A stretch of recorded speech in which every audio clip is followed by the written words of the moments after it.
BCCI announced their player retainership for the year 2024 to 2025. Happy to see Shreyash and Ishan Kishan are back to the contract. So grade A பிளேஸில் பார்த்தீங்கன்னா உங்களுக்கு ரோஹித் சர்மா, விராட் கோலி, ரவீந்திர ஜடேஜா, தென் ஜாஸ்பிரிட் பும்ரா இந்த 4 பேரும் பார்த்தீங்கன்னா grade A plus கேட்டகரியில் வருவாங்க. Grade A கேட்டகரியில் பார்த்தீங்கன்னா முகமது சிராஜ், KL ராகுல், சுப்மன் கில், ஹர்திக் பாண்டியா, முகமது ஷமி, ஃபைனலாக பார்த்தீங்கன்னா ரிஷப் பண்ட். ஸோ இந்த 6 பேரும் பார்த்தீங்கன்னா கிரேட் ஏ கேட்டகரியில் வருவாங்க.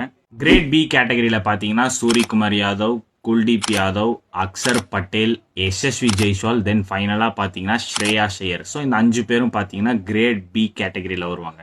கிரேட் சி கேட்டகரியில் பார்த்தீங்கன்னா ரிங்கு சிங், திலக் வர்மா, ருத்ராஜ் கெய்க்வாட், சிவம் டூபே, ரவி பிஷ்னாய், வாஷிங்டன் சுந்தர், முகேஷ் குமார், சஞ்சு சாம்சன், அர்ஷதீப் சிங், பிரசித் கிருஷ்ணா, ரஜத் பட்டிதர், த்ருவ் ஜோரல், சர்ஃப்ராஸ் கான், நிதிஷ்குமார் ரெட்டி, இஷான் கிஷான், அபிஷேக் சர்மா, ஆகாஷ் தீப், வருண் சக்கரவர்த்தி, ஹர்ஷித் ராணா. ஸோ இவங்க எல்லாரும் பார்த்தீங்கன்னா கிரேட் சி கேட்டகரியில் வருவாங்க. ஸோ இதுதான் வந்து BCCI annual retainer players for the year 2024 to 2025. இந்த மாதிரி நிறைய நியூஸ் தெரிஞ்சுக்கணும்னா CBM பேஜை வந்து ஃபாலோ பண்ணுங்கள்.